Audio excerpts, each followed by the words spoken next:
जय भीम, नमो बुद्धाय. Doctor Babasaheb आंबेडकरांसारख्या महाविद्वान व्यक्तीचे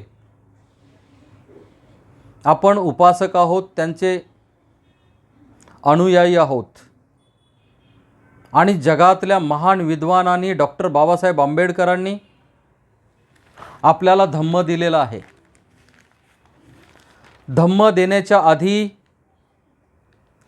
येवल्यामध्ये 1935, त्यानंतर मुंबईच्या दादरमध्ये महार परिषदेमध्ये, म्हणजे धर्मांतर होण्याच्या आधी डॉक्टर बाबासाहेब आंबेडकर म्हणतात की आपण हिंदू धर्माचा त्याग करणार आहोत. म्हणून हिंदू धर्मातील उपास, तापास, व्रत, वैकल्य, तीर्थाटन करणे आपण सोडलं पाहिजे. आता ते आपण सोडायला सुरुवात केली पाहिजे. विषय असा आहे की डॉक्टर बाबासाहेब आंबेडकर आपल्याला जो उपदेश करून गेले, तो उपदेश आपण आपल्या जीवनामध्ये प्रत्यक्षात आणलाय का? सगळ्यांचं तुमचं लक्ष मी एका विशिष्ट गोष्टीकडे आकर्षित करणार आहे. आत्ताच दिवाळीचा सण होऊन गेलाय. सणाच्या बरोबर काळामध्ये संपूर्ण महाराष्ट्रभर, देशभर काही पोस्ट फिरत होत्या. त्या पोस्टमध्ये असं लिहिलं होतं की प्राचीन काळामध्ये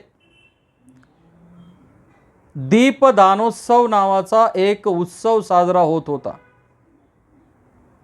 आणि तो उत्सव म्हणजेच आजची दिवाळी आहे.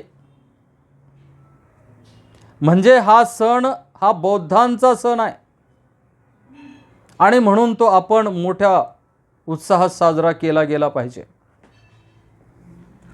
मित्र, प्रश्न असा आहे, डॉक्टर बाबासाहेब आंबेडकर जर हिंदू धर्म सोडून देत असतील आणि ते जर सांगत असतील की हिंदू धर्मातील व्रत, वैकल्य, उपास, तापास, सण, तीर्थाटन सोडून द्या, तर त्यांचं म्हणणं आपण ऐकलं पाहिजे की नाही? बरं, दुसरा प्रश्न, डॉक्टर बाबासाहेब आंबेडकर दिवाळी साजरी करत होते का? हे जर कुठल्या पुस्तकामध्ये डॉक्टर बाबासाहेब आंबेडकरांनी सांगितलं असेल तर ते आपण नक्कीच करूया. परंतु हे जे नवनिर्मित भैताड विद्वान आहेत, या भैताड विद्वानांचं ऐकून आपण डॉक्टर बाबासाहेब आंबेडकरांनी दिलेल्या धम्म, त्या धम्माला आपण काळिमा फासण्याचं काम करायला नको आहे. कारण डॉक्टर बाबासाहेब आंबेडकर आपल्याला सांगतायत की तुम्ही धम्म जर घेणार असाल तर तो काटेकोरपणे पाळा, नाहीतर लोक म्हणतील महारांनी धर्म बाटवला, महारांनी धर्म नासवला. म्हणून मित्र हो, 22 प्रतिज्ञा डॉक्टर बाबासाहेब आंबेडकरांनी दिल्या. अनेकदा ते भाषणांमधून सांगत होते की ज्या धर्माने तुमचा अपमान केला तो धर्म नव्हे, ती शोषण व्यवस्था आहे.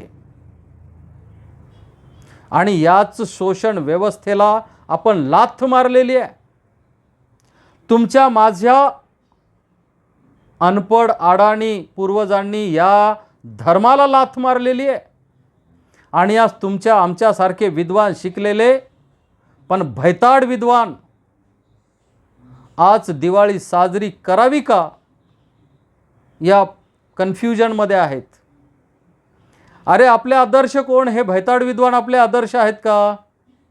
डॉक्टर बाबासाहेब आंबेडकर आणि भगवान गौतम बुद्ध हे आपले दोनच आदर्श आहेत.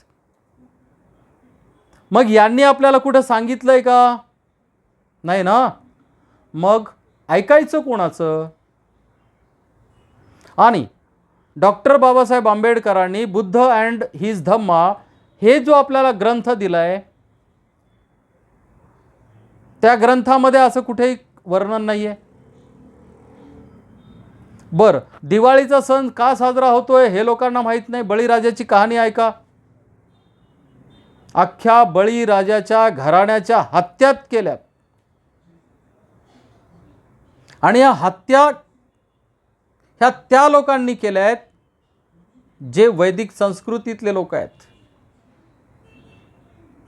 आपली संस्कृती ती नाही आहे. आपली पाखंडी संस्कृती नाही आहे. आपली बौद्धिक बुद्धीला पटणाऱ्या, सद विवेक बुद्धीला पटणाऱ्या, तर्कशास्त्रावर ज्या खऱ्या ठरतात अशा सर्व गोष्टीला मानणारी संस्कृती म्हणजे आपली श्रमण संस्कृती आहे. श्रम करून जगणाऱ्या लोकांची संस्कृती आहे. आणि असं जर असेल तर आपण हे ठरवलं पाहिजे की आपले आदर्श कोण आहेत. जर डॉक्टर बाबासाहेब आंबेडकरांनी त्यांच्या कुठल्याही भाषणामध्ये असं सांगितलं असेल किंवा त्यांनी लिहिलेल्या कुठल्या तरी पुस्तकामध्ये सांगितलं असेल की हिंदू धर्म सोडा पण हिंदू सण साजरे करा, तर मात्र ते आपण करूया. या भैताड विद्वानांना कोणीतरी शोधून दाखवा म्हणावं. म्हणून तुम्हाला मी सांगतोय, भारतामध्ये हजारो जाती आहेत, छोटे मोठे पंथ आहेत, धर्म आहेत. मित्र हो, आपण बौद्ध आहोत हे मात्र आपण कधीच विसरलो नाही पाहिजे. त्या सगळ्यांमध्ये आपल्याला मिक्स होता आलं पाहिजे. त्यांच्याबरोबर आपल्याला चांगलं वागता आलं पाहिजे, त्यांच्याबरोबर आपल्याला चांगलं बोलता आलं पाहिजे, त्यांच्यापेक्षा आपले चांगले कपडे पाहिजे, त्यांच्यापेक्षा आपलं शिक्षण चांगलं पाहिजे, आणि त्यांच्याबरोबरचा आपला व्यवहार हा प्रचंड विद्वानासारखा, प्रज्ञावानासारखा असला पाहिजे. आपलं बोलणं चांगलं असलं पाहिजे. तुम्ही जेव्हा बोलता तेव्हा त्यांच्या मनामध्ये तुमच्याबद्दल द्वेष निर्माण होणार नाही असं तुम्हाला बोललं पाहिजे. तेव्हा तुमच्या धम्माबद्दल, तुमच्याबद्दल समाजामध्ये प्रेम निर्माण होईल. पण तुम्ही जर येडगटासारखं काही बोलत असाल आणि मी जय भीमवाला आहे असं म्हणत असाल तर मात्र तो धम्माचा अपमान आहे. तुम्हाला धम्म, प्रचंड अमूल्य असा धम्म डॉक्टर बाबासाहेब आंबेडकरांनी आपल्याला दिलेला आहे. तो धम्म टिकवणं आपलं काम आहे. आज संपूर्ण महाराष्ट्राचं ऑब्झर्वेशन तुम्ही करा. धम्म सांगणारे लोक नाही आहेत. डॉक्टर बाबासाहेब आंबेडकरांना अपेक्षित असणारा धम्म सांगणारा व्यक्ती इथं दिसत नाही आहे. अनेक फर्जी भंते, अनेक फर्जी लोक आता वेगवेगळ्या पद्धतीचं प्रवचन करताना दिसतील आणि समाजाला भरकटण्याचा प्रयत्न करतील. राजकारण पूर्णपणे भरकटलेलं आहे. आंबेडकरी समाजाला एक नगरसेवक सुद्धा निवडून आणता येत नाही, कारण आंबेडकरी समाजाचा जर इतर समाज जर द्वेष करत असेल तर ते तुम्हाला वोटिंग करणार नाहीत. डॉक्टर बाबासाहेब आंबेडकरांनी सांगितलेल्या मार्गावर तुम्हाला चालता आलं पाहिजे. जर तुम्ही चाललात तर सर्व समाजामध्ये तुम्ही प्रिय होऊन बसणार आहात. तुमचं राजकारण मोठं होणार आहे. तुमचे नेते शिकलेले असले पाहिजे. ते भैताड नसावेत, ते पैसे खाणारे नसावेत.